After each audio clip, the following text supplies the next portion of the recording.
हाँ तो मेरे लाडलो, अपनी पेन कॉपी लेके तैयार हो जाइए। फिर एक बार आपसे आपका भाई, आपका मित्र, आपका दोस्त एक नए टॉपिक के साथ रूबरू होने आ गया है। जैसा कि साथियों हम पढ़ रहे थे challenge face by Indian economy, भारतीय अर्थव्यवस्था के समक्ष चुनौतियां, जिसमें साथियों हमने फर्स्ट पॉइंट पढ़ा था मुद्रास्फीति, सेकंड पॉइंट पढ़ा था हमने भारत में गरीबी, और जो हम थर्ड पॉइंट पढ़ने जा रहे हैं दोस्तों वो होगा बेरोजगारी। तो आइए साथियों आज हम डिस्कस करेंगे बेरोजगारी के संदर्भ में। तो आज का हमारा टॉपिक क्या होगा? बेरोजगारी।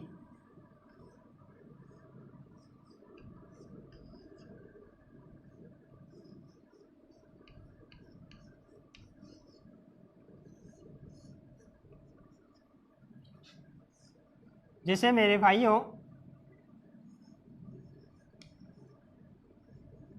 अनएम्प्लॉयमेंट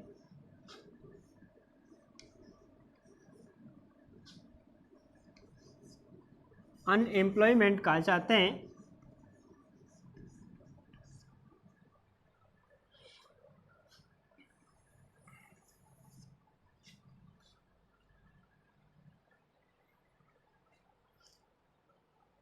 आपने बेरोजगारी को काफ़ी बार देखा होगा, समझा भी होगा और पढ़ा भी होगा दोस्तों।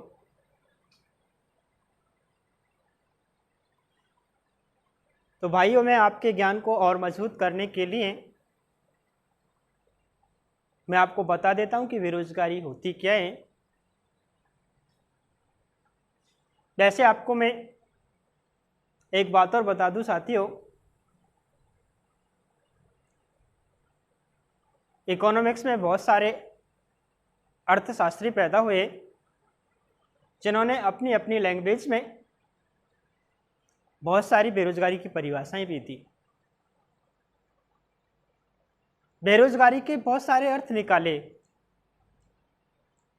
कई शब्दों में उसको डिफाइन किया, लेकिन साथियों हम एक सामान्य शब्द की बात करें तो बेरोजगारी की परिभाषा होगी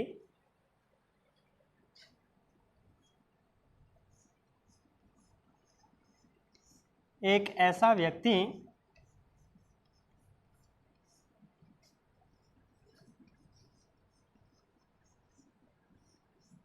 जो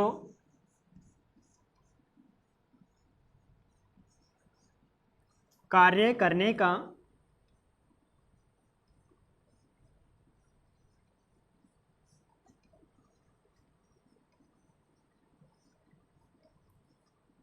इच्छुक होता है,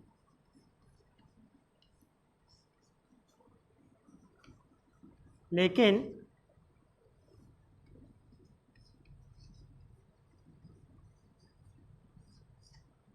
उसे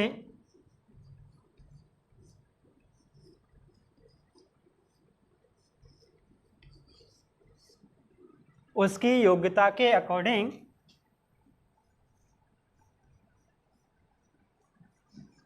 उसकी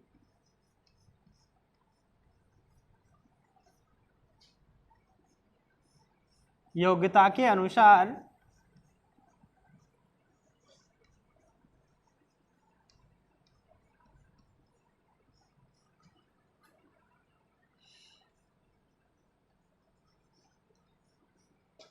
कार्य नहीं मिल पाता,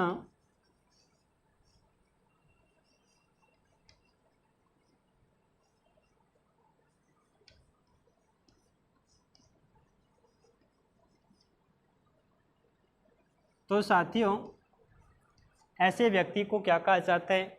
बेरोजगार। और बहुत सारे मैं शब्दों में इसको डिफाइन कर सकता हूं दोस्तों,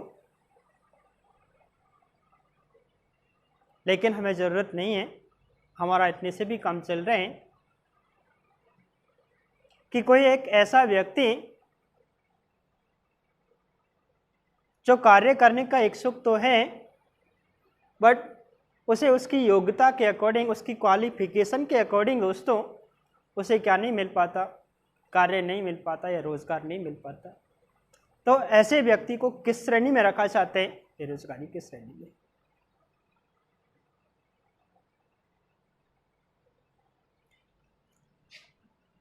भाइयों, व्यक्ति के द्वारा की जाने वाली जो क्रियाएं, कार्य जो संपन्न किए जाते हैं, उनको मुख्य रूप से दो भागों में डिवाइड करते हैं। एक को कहेंगे दोस्तों आर्थिक क्रियाएं और दूसरे को कहते हैं अनार्थिक क्रियाएं।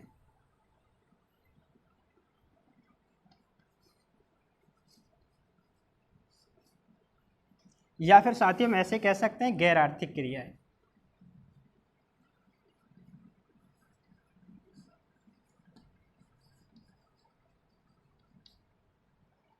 शब्दों से पता चल रहा है कि आर्थिक क्रियाएं कौन सी होती है और गैर आर्थिक क्रियाएं कौन सी होती हैं। जिनसे हमें धन की प्राप्ति होती है दोस्तों, ऐसे कार्य आर्थिक क्रियाओं के अंतर्गत आते हैं। और जिनसे हमें धन की प्राप्ति नहीं होती या होती भी है तो वह अप्रत्यक्ष रूप से होती है, ना कि प्रत्यक्ष रूप से।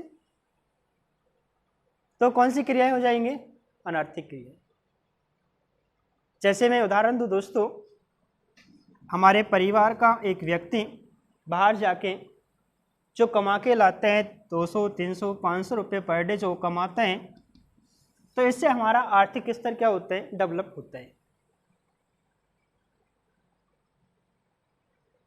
लेकिन साथियों, हमारे घरों में कार्य करने वाली जो औरतें होती हैं, क्या वो कोई कार्य नहीं करती? क्या हमारे समाज में सिर्फ पुरुष ही कार्य करते हैं, औरत नहीं करती?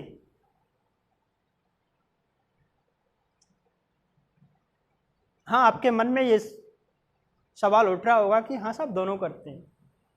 आप इसी बात को कहना चाह रहे होगे कि साहब औरत भी करती है और पुरुष भी करते हैं। लेकिन फिर साथियों, सबसे ज़्यादा जो अपॉर्चुनिटी दी जाती है, प्राथमिकता दी जाती है दोस्तों, वो पुरुषों को क्यों दी जाती है, ना कि महिलाओं को?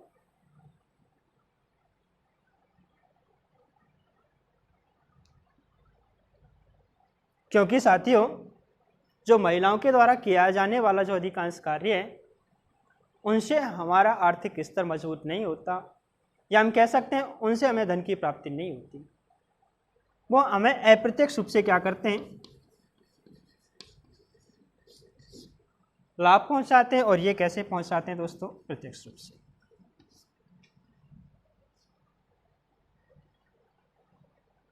तो साथियों, हम ऐसे भी कह सकते हैं एक ऐसा व्यक्ति जो आर्थिक क्रियाकलापों में क्या हो? संपन्न हो, तो ऐसे व्यक्ति को हम बेरोजगार व्यक्ति नहीं कहेंगे। हम ऐसे भी कह सकते हैं दोस्तों कि एक ऐसा व्यक्ति जो सहकारी सेवाओं का लाभ अर्जित नहीं कर पाता, वो व्यक्ति बेरोजगार है।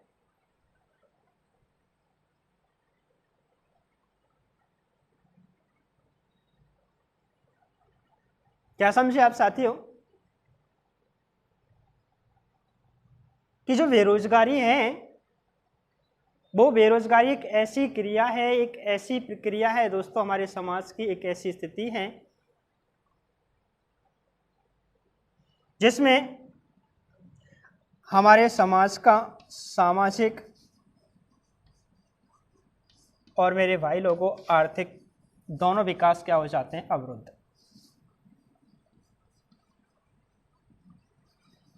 रोजगार के अभाव में हमारे समाज का सामाजिक और आर्थिक विकास अवरुद्ध हो जाता है। बिकॉज दैट, क्योंकि दोस्तों व्यक्ति के पास रोजगार नहीं होगा,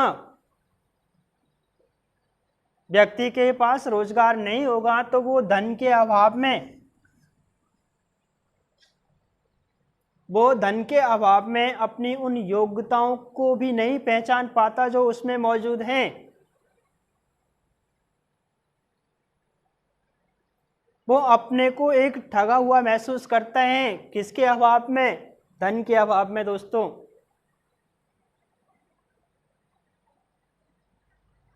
अगर हमारे पास धन नहीं होगा, हम अपनी ज़रूरी आवश्यक जो हम कह सकते हैं वस्तुएं उनको पूरा नहीं कर पा, हम अपनी मूलभूत आवश्यकताओं को पूरा करने में असक्षम हैं, तो मेरे भाइयों हम अपना ना तो शारीरिक विकास कर पाएंगे, ना ही शैक्षणिक विकास कर पाएंगे, और ना ही दोस्तों हम हमारा सामाजिक विकास कर पाएंगे।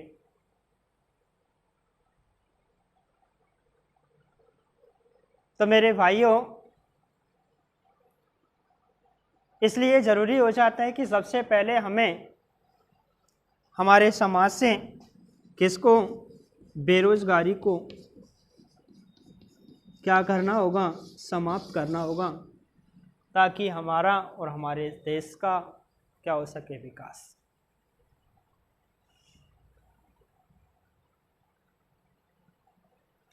It is okay.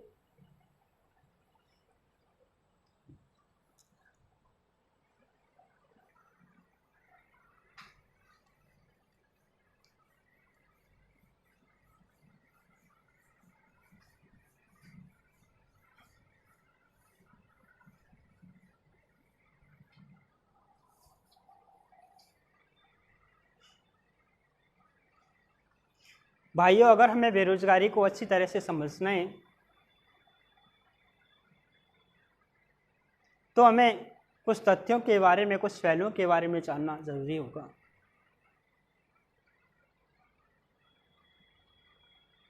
मैं साथियों आपको और ये बता दूं कि जो बेरोजगारी है एक व्यक्ति को असामाजिक तो बनाती ही है साथियों, साथ में अकुशल भी बना देती है।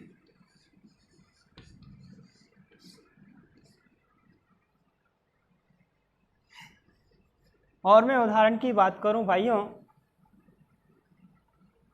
कि एक ऐसा व्यक्ति जो ग्रेजुएट हैं लेकिन वो परिस्थितियों के कारण 2-3-5 हज़ार रुपये में क्या करता है, किसी के यहाँ नौकरी करते हैं, तो क्या मेरे भाइयों ऐसे व्यक्ति को हम रोजगारशुदा व्यक्ति कहेंगे? ऐसा व्यक्ति भी बेरोजगारी के अंतर्गत आता है।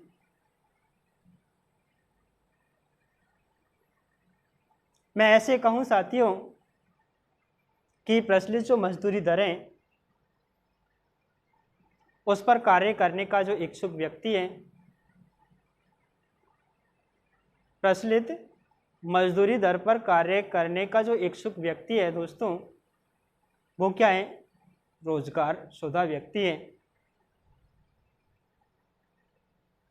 लेकिन ऐसा व्यक्ति जिसे उसकी योग्यता के अकॉर्डिंग कार्य नहीं मिल रहे हैं, मजदूरी नहीं मिलती, तो ऐसा व्यक्ति भी साथियों किस में आएगा, बेरोजगारी में आएगा। हम आगे पढ़ेंगे टाइपों के बारे में कि बेरोजगारी के अनेक प्रकार होते हैं। मैंने कहा कि साथियों अगर हमें बेरोजगारी को अच्छी तरह से समझना है तो उसके लिए हमें सर्वप्रथम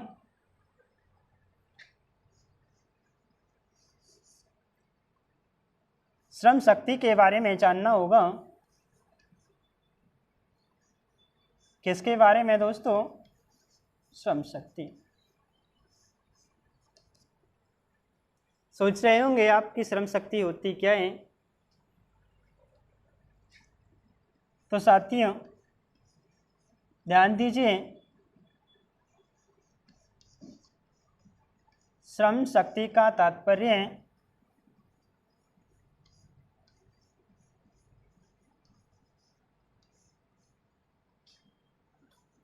श्रम शक्ति का तात्पर्य है या होता है जो वस्तु और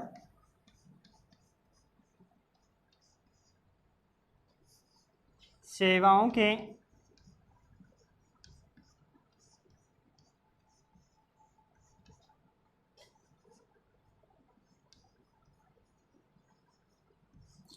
उत्पादन हेतु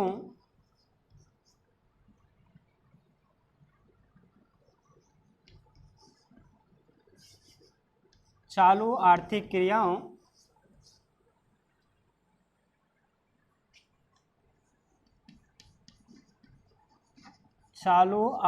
क्रियाओं के लिए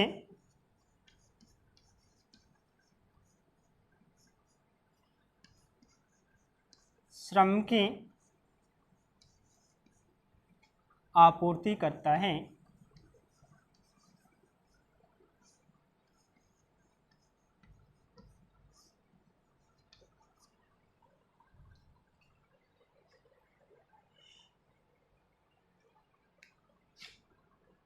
जिसमें ध्यान रखना है दोस्तों आपको, इसमें रोजगार शुदा व्यक्ति भी शामिल होते हैं और साथियों बेरोजगार व्यक्ति दोनों को शामिल किया जाते हैं।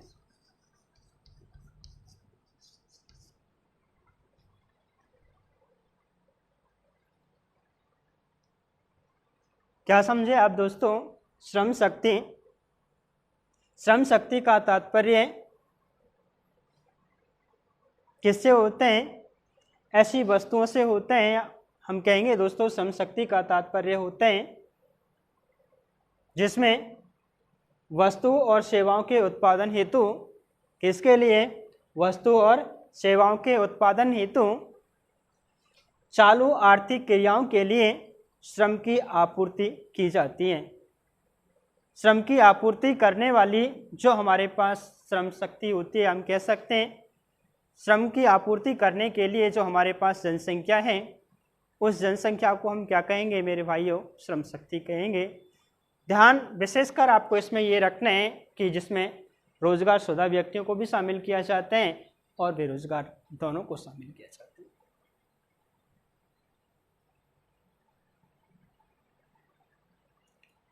आपके ज्ञान को और परिपक्व बनाने के लिए दोस्तों मैं ऐसे भी कह सकता हूं, आपने आयु वर्ग के बारे में तो पढ़ा होगा, और आयु वर्ग की जब हम परिभाषा की बात करें दोस्तों तो हम कह सकते हैं कि किसी प्रदेश की जो जनसंख्या होती है उस जनसंख्या को डिवाइड किया जाता है मेरे भाइयों किसके आधार पे? आयु के आधार पर। किसी प्रदेश की जनसंख्या को आयु के आधार पर विभिन्न वर्गों में विभाजित करके उसका अध्ययन करना ही क्या कहलाते हैं? आयु वर्ग कहलाते हैं। एक बार फिर से रिपीट करिएगा दोस्तों, मैंने कहा कि किसी प्रदेश की जनसंख्या को आयु वर्ग के आधार पर, किसके आधार पर मेरे दोस्तों? आयु के आधार पर विभिन्न वर्गों में विभाजित करके उनका अध्ययन करना ही क्या कहलाते हैं?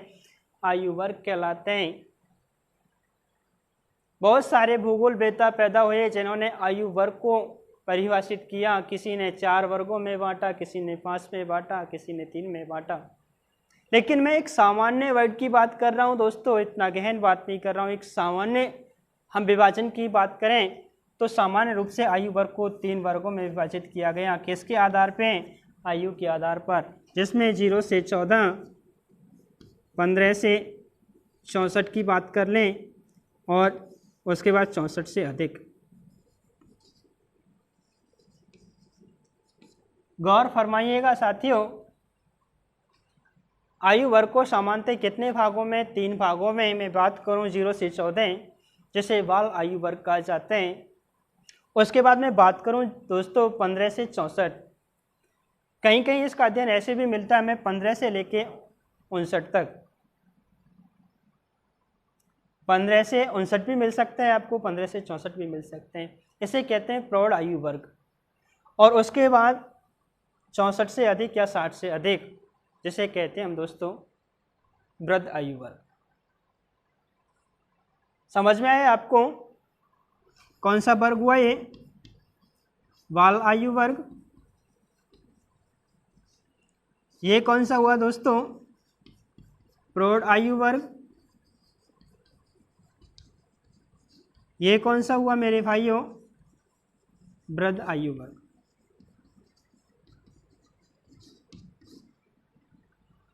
It's okay. यहां से बहुत सारे क्वेश्चन पुटअप होते हैं, यहां से बहुत सारे क्वेश्चन पुटअप होंगे दोस्तों। ये जो 0 से 14 बाल आयु वर्ग होता है, क्या ये कमाते हैं? नहीं कमाता दोस्तों। इस वर्ग का हमारे आर्थिक वृद्धि में, हमारे आर्थिक स्तर में, आर्थिक क्रियाओं में कोई सहयोग नहीं होता। It's okay. और ना ही साथियों जो सहयोग होते हैं वो होते हैं वृद्ध आयु वर्ग। फिर आर्थिक क्रियाओं को संपन्न कौन करता है? प्रौढ़ आयु वर्ग। It's okay. कौन करते हैं? प्रौढ़ आयु वर्ग करते हैं। जब प्रौढ़ आयु वर्ग कर रहे हैं तो साथियों एक देश के लिए कब कौन सा वर्ग लाभदायक होगा? प्रौढ़ आयु वर्ग तो होगा। अगर एक देश के हम डेवलपमेंट की बात करें, विकास की बात करें, एक देश की ग्रोथ वृद्धि की बात करें दोस्तों, तो उसके लिए हमें किस वर्ग की आवश्यकता होगी? प्रौढ़ आयु वर्ग की आवश्यकता होगी, क्योंकि ना तो बाल आयु वर्ग कमाते हैं और ना वृद्ध आयु वर्ग कमाते हैं।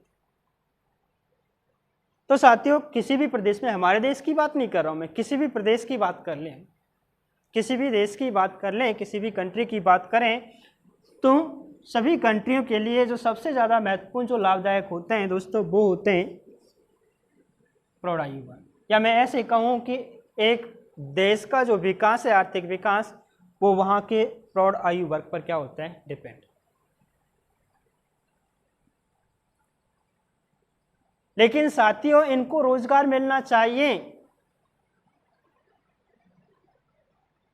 इनको रोजगार मिलना चाहिए, अन्यथा ये प्रौढ़ आयु वर्ग एक देश के लिए क्या बन जाता है? बोझ। हमारे देश में प्रौढ़ आयु वर्ग का जो प्रतिशत है लगभग दोस्तों 62.5% है।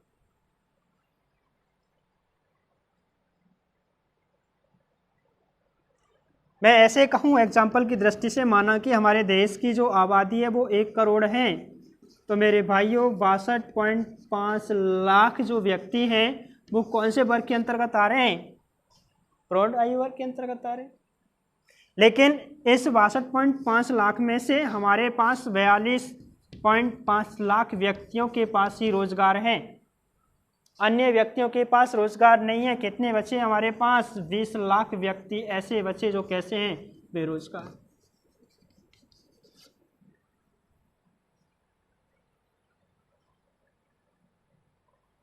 हाँ, ये बात सही है कि प्रौढ़ आयु वर्ग एक देश के आर्थिक विकास के लिए एक महत्वपूर्ण भूमिका निभाता है, लेकिन महत्वपूर्ण भूमिका कब निभाएगा साथियों? जब उनके पास रोजगार होगा। जब उनके पास रोजगार ही नहीं है तो यही प्रौढ़ आयु वर्ग मेरे भाई लोगों कैसा बन जाता है? उस देश के लिए बोझ बन जाता है।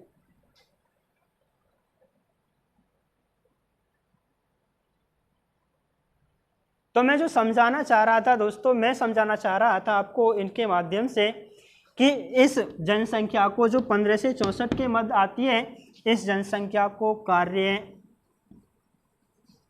शक्ति कहा जाता है। कार्यशील जनसंख्या मेरे भाइयों, ना कि शक्ति।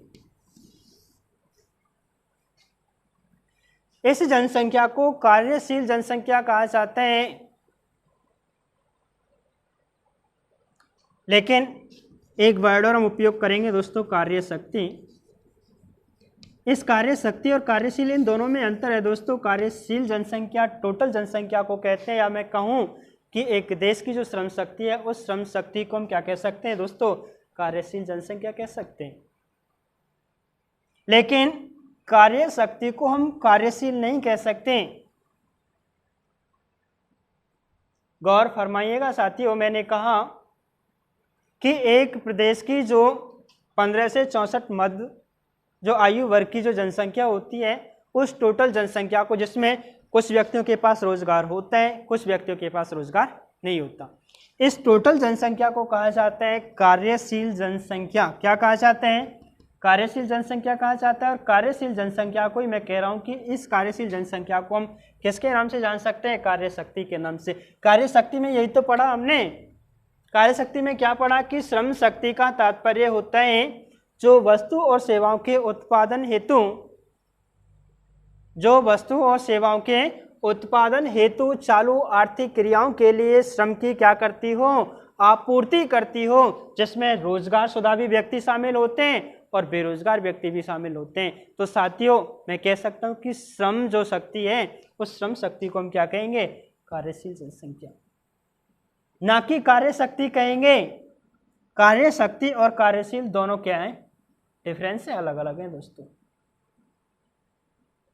मैं आगे आपको बताऊंगा कि कार्य शक्ति कहते किससे हैं। यहां तक की बात आपको क्लियर हुई दोस्तों। एक प्रश्न और इसमें बनता है कि आश्रित जनसंख्या किसे कहते हैं। तो आश्रित जनसंख्या कहा जाएगा मेरे भाइयों कि ऐसा आयु वर्ग जो पूर्णतः किस पे डिपेंड होते हैं, प्रौढ़ आयु वर्ग पर निर्भर करते हैं। जैसे कि मैं बात करूं बाल आयु वर्ग किस पे निर्भर होते हैं, प्रौढ़ आयु वर्ग पर, और वृद्ध आयु वर्ग भी किस पे निर्भर करते हैं, प्रौढ़ आयु वर्ग पर। तो दोनों जो आयु वर्ग हैं, बाल आयु वर्ग और वृद्ध आयु वर्ग, दोनों क्या है, आश्रित जनसंख्या है, जो दूसरे पर क्या है, आश्रित है, डिपेंड है।